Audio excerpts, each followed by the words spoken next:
निवडणुकीआधी धनंजय मुंडे यांनी भेट घेतली होती। धनंजय मुंडे सोबत वाल्मिक कराड देखील होता। उशिरापर्यंत भेटीसाठी थांबले होते। मनोज जरांगे यांचा मोठा दावा।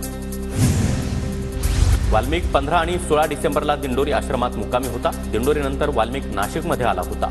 नाशिकमध्ये हस्तरेषा तज्ञांकडे भविष्य पाहण्यासाठी गेला होता। तृप्ती देसाई यांचा दावा। अंजली दमानिया उद्या पत्रकार परिषद घेणार। भ्रष्टाचाराचे पुरावे पाहून मंत्रिपदाचा राजीनामा मिळेल अशी अपेक्षा। पुरावे दाखवल्यानंतर फडणवीस, अजित पवार मुंडेंची पाठराखण करणार नाहीत, दमानियांची प्रतिक्रिया। आरोपींवर कारवाईची मागणी करणं हे संतांचं श्रेष्ठत्व। कोणत्याही साधू संतांनी गुन्हेगाराला पाठीशी घालू नये, काँग्रेसचे नेते विजय वडेट्टीवार यांची प्रतिक्रिया।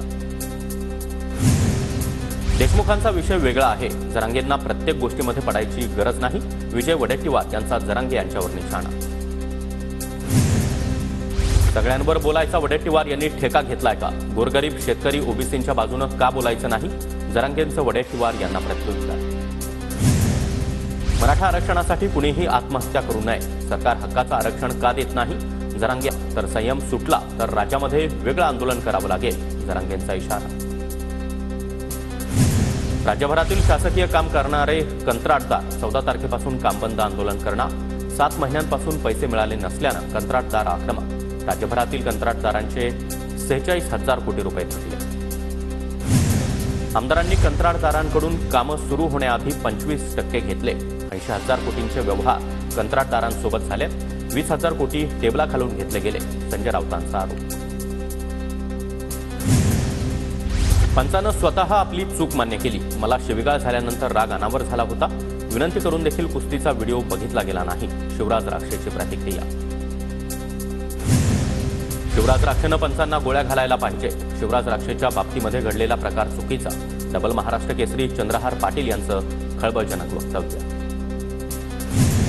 न्याय मागताना संयम बाळगणं आवश्यक। कुस्तीच्या स्पर्धेमध्ये मारहाण करणं योग्य नव्हतं। महाराष्ट्र केसरी कुस्ती स्पर्धेवेळी घडलेल्या घटनेवर अजित पवारांची प्रतिक्रिया। आदल्या दिवशी पंचानं शिवराजला शिव्या दिल्या होत्या। शिवराज राक्षेच्या आईचा आरोप, तर चुकीचा निर्णय देणाऱ्या पंचांवर देखील कारवाई व्हावी, शिवराजच्या कुटुंबियांची मागणी। पंचानं दोन्ही पैलवानला चूक दाखवायला पाहिजे होती। जे काय असेल ते पंचानं दाखवून द्यायचं, पण पंचांनी तसं केलं नाही। कारवाई करण्यापेक्षा समज दिली पाहिजे होती, काका पवार यांची प्रतिक्रिया। पुण्यामधील खालकर तालीममध्ये महाराष्ट्र केसरी पैलवान पृथ्वीराज मोहोळ यांचं जंगी स्वागत। खालकर तालमीतूनच पृथ्वीराज मोहोळच्या कुस्तीला सुरुवात झाली होती। मंत्री गणेश नाईकांचा नवी मुंबईमध्ये जनता दरबार। वाशीमधील विष्णुदास भावे नाट्यगृहामध्ये गणेश नाईकांचा जनता दरबार। नागरिकांचे प्रश्न सोडवण्यासाठी जनता दरबाराचं आयोजन। क्रिकेटच्या थरारापुढे राजकीय शत्रुत्वाच्या तोफा गळाल्या। भारत विरुद्ध इंग्लंड T20 सामन्याला आशिष शेलार, राहुल नार्वेकर, आदिती तटकरे, आदित्य ठाकरे यांची उपस्थिती। त्याचबरोबर विश्वजित कदम, मिलिंद नार्वेकर, नमिता मुंदडा, आव्हाड यांची देखील उपस्थिती। प्रेसिडेंट बॉक्समध्ये बसून नेत्यांनी सामन्याचा आनंद लुटला। निवडणुकीनंतर लक्ष ठेवण्यासाठी काँग्रेस पक्षाकडून समिती। निवडणूक निकालाचं विश्लेषण करण्यासाठी काँग्रेसची इगल समिती। इगल समितीला सर्वप्रथम महाराष्ट्राच्या निवडणुकीच्या विश्लेषणाचं काम।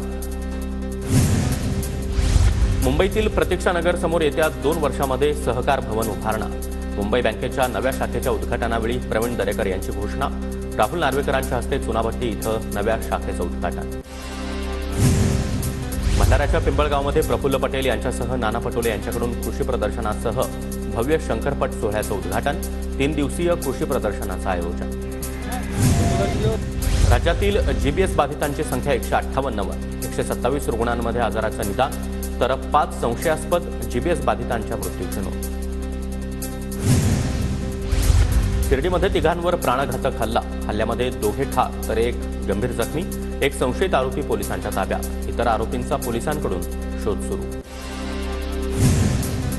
शिर्डीमध्ये मोफत अन्नछत्र करून ठेवलं म्हणूनच गुन्हेगारी वाढली। हे नियोजित खून वाटत नाही, हल्ला करून पैसे काढण्याच्या उद्देशानं हे कृत्य, सुजय विखे पाटील यांचा दावा। शिर्डी दुहेरी हत्या प्रकरणामध्ये भाजपचे नेते सुजय विखे यांच्याकडून मृतांच्या कुटुंबियांची भेट। सुजय विखे यांच्याकडून घटनास्थळाची पाहणी। पालघरमध्ये शिवसेनेच्या पदाधिकाऱ्यांवर पुन्हा एकदा हल्ला।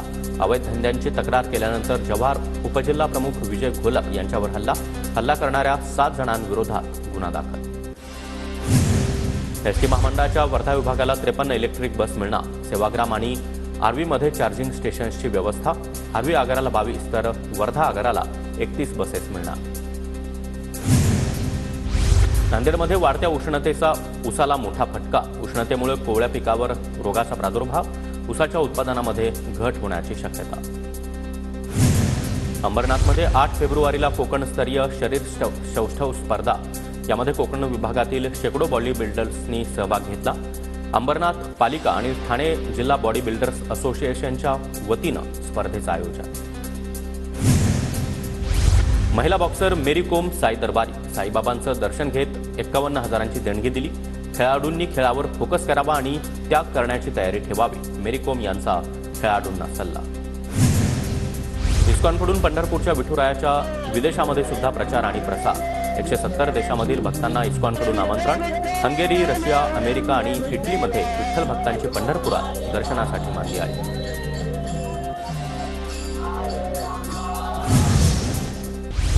जळगावच्या 40गावमध्ये अवैध पद्धतीनं गौण खनिजांची चोरी. गौण खनिज उत्खननाकडे महसूल प्रशासन दुर्लक्ष करत असल्याचा आरोप. जळगावच्या मुक्ताईनगर तालुक्यामधील सातपुडा पर्वतरांगेमधील पुरातन नवनाथ महाराज इथं धर्मनाथ बीजनिमित्त भाविकांची दर्शनासाठी गर्दी. आमदार चंद्रकांत पाटील यांच्या हस्ते महाआरती करण्यात आली. नाशिक जिल्ह्यातल्या प्रतिजेजुरी म्हणून समजल्या जाणाऱ्या खंडोबा महाराजांच्या चंदनपुरीमध्ये 15 दिवसीय यात्रेला सुरुवात. रात्री केलेल्या रोषणाईमुळे संपूर्ण परिसर उजळून निघाला होता. विदर्भाची प्रतिपंढरी असणाऱ्या नाथ नगरी डबा इथं यात्रोत्सवाला उत्साहामध्ये सुरुवात. यावर्षी तब्बल 200 क्विंटल महाप्रसादाचं वाटप करण्यात येणार. या यात्रेला मोठ्या संख्येनं भाविकांची गर्दी. वाशिम जिल्ह्यामध्ये रात्री 10 वाजल्यानंतर डीजे वाजवणं आणि फटाके फोडण्यावर बंदी. नियमांचं उल्लंघन करणाऱ्यांवर पोलिसांकडून कायदेशीर कारवाईचा इशारा. परभणीच्या पालममध्ये चोरट्यांनी गॅस कटरच्या साहाय्यानं एटीएम फोडलं. काळा स्प्रे मारून सीसीटीव्ही देखील बंद पाडला. पोलिसांकडून तपास सुरू. परतूर तालुक्यामधील लोणी गावामध्ये दुचाकीवर येऊन फिल्मी स्टाईल गोळीबार. 3 जणांना आष्टी पोलिसांनी ताब्यात घेतलं. गावामध्ये पैशाच्या देवाणघेवाणीतून वाद झाल्यानं यामधील एका आरोपीनं पिस्तुलातून 3 राऊंड फायर केले आणि तिथून पळ काढला. बुलढाण्यामध्ये आईच्या पोटामध्ये बाळ आणि बाळाच्या पोटात देखील बाळ असल्याची घटना. 35 वर्षीय महिलेची प्रसूती यशस्वी. आईसह बाळ सुखरूप. पुढील उपचारासाठी बाळाला अमरावतीला हलवण्यात आलं. भिवंडीमध्ये अल्पवयीन मुलीचा विनयभंग केल्याच्या संशयामधून मारहाण. अल्पवयीन मुलीचा विनयभंग करणारा फरार. इतर 3घांना मारहाण. आरोपीच्या घरामधील इतर 3घांना बांगलादेशी समजून मारहाण करण्यात आली. नाशिकच्या हॉटेलमध्ये ऑर्डर उशिरा मिळाल्यानं 2 तरुणांकडून कर्मचाऱ्यांना मारहाण. मद्यधुंद अवस्थेमध्ये असलेल्या तरुणांकडून दुकानाची मोठी तोडफोड. पोलिसांकडून आरोपींचा शोध सुरू. पुण्यामधील रविवार पेठ परिसरामध्ये फ्रीस्टाईल हाणामारी. एका महाविद्यालयीन युवकाला बेदम मारहाण. पोलिसांकडून तपास सुरू. घटना सीसीटीव्ही कॅमेऱ्यात कैद. कल्याणच्या खडकपाडा भागामध्ये तृतीयपंथीयांची गुंडगिरी. महिलेचा रस्ता अडवून 20,000 रुपयांची मागणी. पैसे न दिल्यानं अश्लील वर्तन करत महिला आणि तिच्या लहान मुलीला देखील बेदम मारहाण. महात्मा फुले पोलीस ठाण्यामध्ये गुन्हा दाखल. जळगावच्या मुक्ताईनगरमध्ये पूरक वातावरणामुळे आंब्याचा मोहर बहरला. आंबा उत्पादक शेतकऱ्यांना मोठा दिलासा.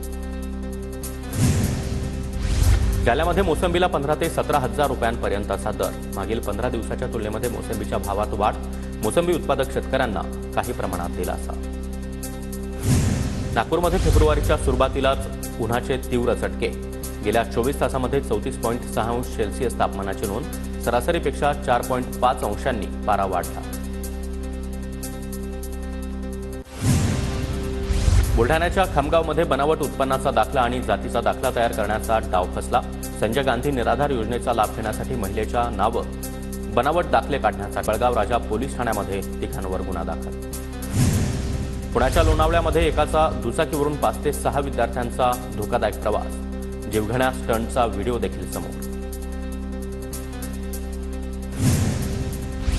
जळगावच्या बडनेरामध्ये महाराष्ट्र एक्सप्रेसमधून जाणाऱ्या वृद्ध महिलेचे 12 लाख रुपयांचे दागिने लंपास. जळगाव लोहमार्ग पोलीस ठाण्यामध्ये चोरट्याविरोधात गुन्हा दाखल.